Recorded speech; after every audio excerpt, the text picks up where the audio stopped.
Hello, I'm Vanessa Grant. Let's take a tour of Neuhaus Academy.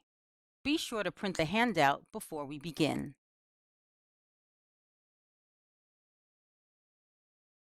Neuhaus Academy is a free online resource for adolescents and adults who want to improve their ability to read, as well as for those who want to increase their vocabulary knowledge.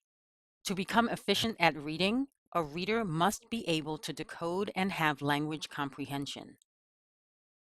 For those learners who are interested in improving their reading skills, Neuhaus Academy offers narrated video lessons explaining how to break long words into smaller units.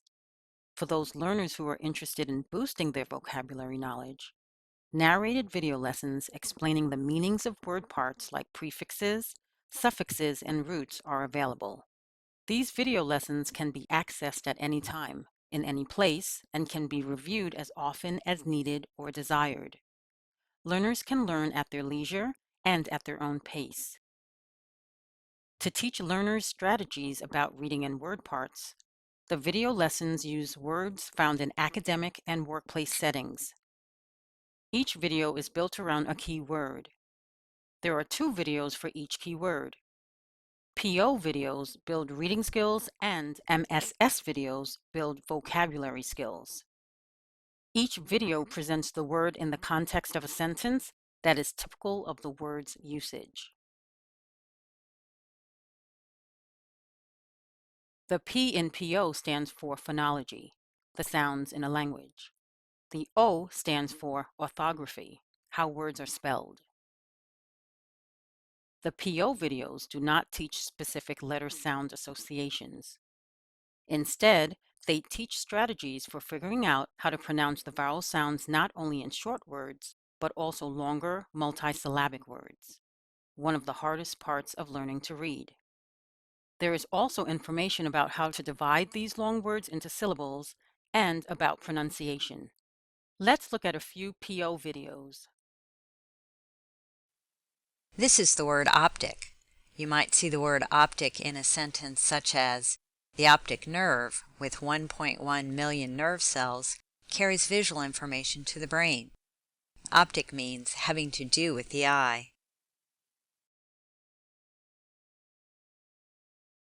Optic has 2 syllables. The first syllable ends in 1 consonant after 1 vowel. This is a closed syllable. A closed syllable ends in at least 1 consonant after 1 vowel. The vowel is short. Here we see the consonant after the vowel O. The short sound of vowel O is ah. The syllable is op. We'll see closed syllables with short vowels in words like pod, pond, ponder.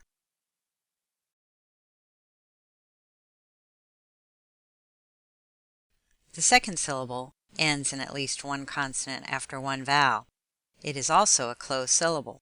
It ends in at least 1 consonant after 1 vowel. The vowel is short. In this syllable, the vowel is I. The short sound of I is I. The syllable is tick. We'll see short I in closed syllables in words such as fin, fist, and finish.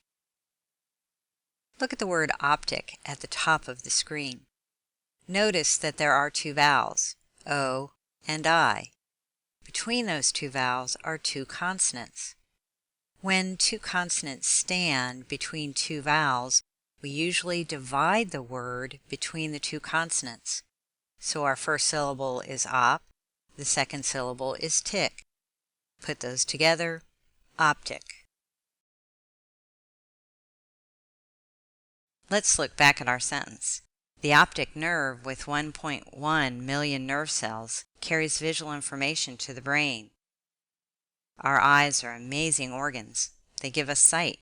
For us to see an object, light waves from the object enter our eyes through the corneas, the outer domes of our eyes. The light progresses through the pupils, the little black circles in the middle of the iris. The iris is the colored part of our eyes. The white part of our eyes is called the sclera. Then the light waves are bent by lenses. The image of the object we're looking at is turned upside down. The light continues through the clear gel that makes up about 80% of our eyes. Then the image comes to focus on the retina. The light impulses are changed to electric signals. These electrical signals are sent through the optic nerve. Finally, these electric signals are interpreted by the brain as a visual image. In other words, we finally see the object. This is the word brazen. You might see brazen in a sentence such as, "His words and actions were brazen and left no doubt about his stand on the matter." Brazen means showing boldness and no shame. The word brazen has two syllables, bray and zen. The first syllable is accented. Because the syllable ends in one vowel, it is an open syllable. A vowel in an open, accented syllable is long. The syllable is pronounced bray. The second syllable ends in at least one consonant after one vowel. It's a closed syllable. The vowel is short. The syllable is zen. When we blend the syllables together, the word is brazen. Let's look back at the sentence. His words and actions were brazen and left no doubt about his stand on the matter. In the chart below, you see words that are synonyms for brazen. Words that mean the same or almost the same as brazen are bold, brash, defiant, gutsy, shameless, nervy, and forward. In the chart you also see antonyms, or words that mean the opposite of brazen.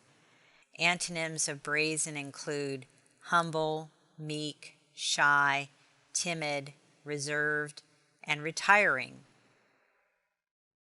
This is the word cogent. You might see the word cogent in a sentence such as, "The attorney presented a cogent argument that the jury easily understood." Cogent means appealing to reason, having the second syllable is a closed syllable. It ends in at least one consonant after one vowel. The vowel is short. We'll see closed syllables in words such as gentle, ginger, and gypsy. Notice that Y in medial or final position, as in the word gypsy, usually acts as a vowel. Y as a vowel can be pronounced either with the short or long I sound.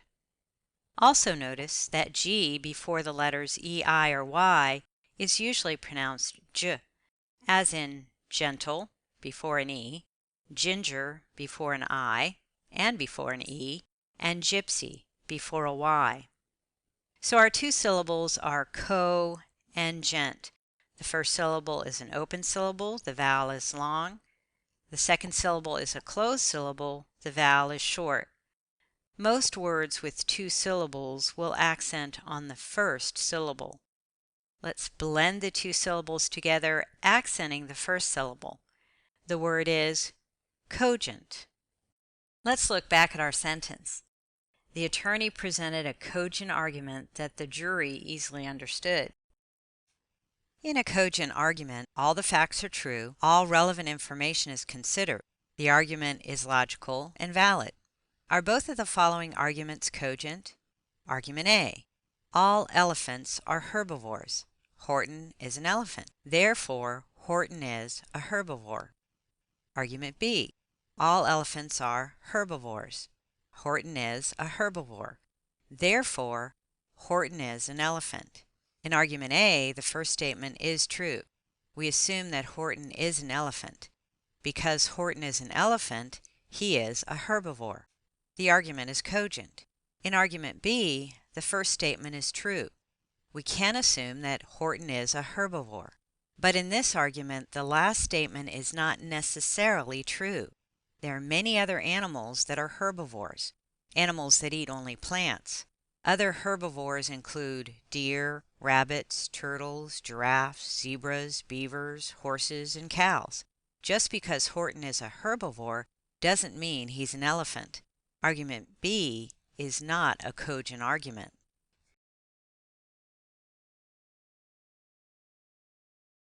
MSS videos build vocabulary knowledge. The M stands for morphology, how a word is put together. Morphology is learning about prefixes, suffixes, and roots. The first S stands for semantics, or meaning. The last S stands for syntax, how a word functions or is used in a sentence. The MSS videos teach what the individual word parts mean and how to correctly use a word in context. Let's look at a few MSS videos. This is the word benediction. You might see the word benediction in a sentence such as, the words benediction and valediction have almost the same meaning. Benediction is an expression of good wishes, approval, or blessing. Benediction is a noun. The word benediction has three word parts. The prefix bene means good or well. The word benefit as a verb means to do good, as in to do good works. As a noun, it means an act, such as an auction or a performance that is intended to support a good cause. In the word benevolent, bene means good or well. Volent means to wish. A benevolent person is inclined or wishes to do good works. The root fic in beneficial means to do or make. Beneficial literally means to make good. In benefactor, bene means good. Fact means to do or make, and the suffix or means one who. A benefactor is someone who does good. Any word that begins with the prefix bene has to do with good or well. This is the word bucolic. You might see the word bucolic in a sentence such as, the bucolic scenes of southern India are in contrast to the urban scenes of the northern cities. Bucolic means related to the countryside. Bucolic is an adjective. The word bucolic is derived from two Greek word parts. The letters IC make up a suffix that means having to do with or like. The suffix ic usually forms an adjective. An adjective describes a noun. Literally, bucolic means having to do with cultivation and cattle, or things that are related to the countryside. This is the word eclectic. You might see eclectic in a sentence such as, a smorgasbord is an eclectic selection of foods and flavors. Eclectic means from a variety of sources. Eclectic is an adjective. The second word part is lek, which means to gather or to choose. The word elect means to choose one from several others. Select means to choose apart from several others. In the word collect, the letters COL mean together. So when you collect, you gather things together. Let's look at neuhausacademy.org. There are two ways to access the videos, using the video library or enrolling in Neuhaus Academy. Every Neuhaus Academy video is available in the video library. Browse by category or use the search box to find a specific video, or all the PO or MSS videos. There are also spelling and critical thinking videos. To get started, just hit play. Videos may be watched in any order. To view the Neuhaus Academy videos in a sequential and systematic order, a learner can create a free account and enroll in the Academy. The only requirement is a valid email address. After confirming the learner's email address, 3 placement questions will place the learner into a learning pathway appropriate to his or her current abilities and learning goals. One pathway is for the learner who just wants information about strategies to read words. Another pathway is for the learner who just wants information about word parts to build vocabulary. The third pathway is for the learner who is interested in both the reading strategies and learning more about word parts. A learning pathway presents the words in a systematic order that builds on and repeats previous knowledge to ensure that the learner understands and can apply the concepts taught in the video. After each video in the learning platform, there is a short quiz to review and practice information from the video. The quizzes for the PO videos are followed by a spelling test to practice using the skills that were taught in the PO video. Work pages are available for learners who need more practice. The work pages are downloadable and printable. An account is not necessary to access the work pages. The PO work pages reinforce the decoding strategies taught in the PO videos, and the MSS work pages reinforce the meanings of the word parts taught in the MSS videos. Neuhaus Academy videos are designed for multiple purposes. The videos can be viewed by individuals working on computers at their own pace. The videos can also be used in a classroom setting with an instructor available to support, guide, and expand learner knowledge. Neuhaus Academy presents lessons that teach adolescents and adults the skills they need to become accurate and fluent readers and proficient in the pronunciation of words. Neuhaus Academy also builds the vocabulary and knowledge needed to develop skilled comprehension. Learning can take place anywhere and at any time and is available at no cost to the user.